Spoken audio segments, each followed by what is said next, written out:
2019 সালের কথা। সময়টা যেন হঠাৎ থমকে গিয়েছিল। ব্যস্ত শহর, কোলাহল আর চেনা হাসি মুখগুলো এক নিমিষে আড়ালে চলে গেল দেয়ালের ওপারে।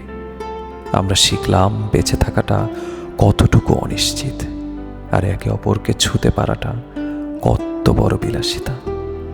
রাস্তার মোড়ে সে আড্ডাগুলো আর নেই, স্কুলের মাঠে নেই শৈশবের সেই চিৎকার। উৎসবের রং ফিকে হয়ে এলো মাস্কের আড়ালে।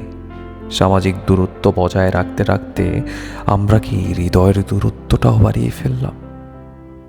কিন্তু মুদ্রার উল্টো পিঠও তো ছিল। আমরা দেখেছি মানুষের জন্য মানুষের লড়াই, দেখেছি অক্সিজেনের সিলিন্ডার হাতে অজানার পথে ছুটে চলা কোনো এক বীরকে। বিলাসিতা হারিয়ে গিয়ে যখন শুধু প্রাণটুকু সম্বল হলো, তখন আমরা বুঝলাম দিন শেষে মায়া আর ভালোবাসাটাই সবচেয়ে বড় সম্পদ। আজ পৃথিবী আবার জেগে উঠেছে, কিন্তু আমরা কি আগের মানুষই আছি?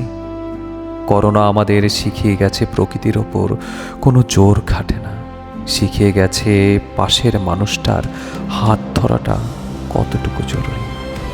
এই নতুন পৃথিবীতে আসুন আমরা আগের চেয়ে একটু বেশি দয়ালু হই, একটু বেশি মানবিক হই।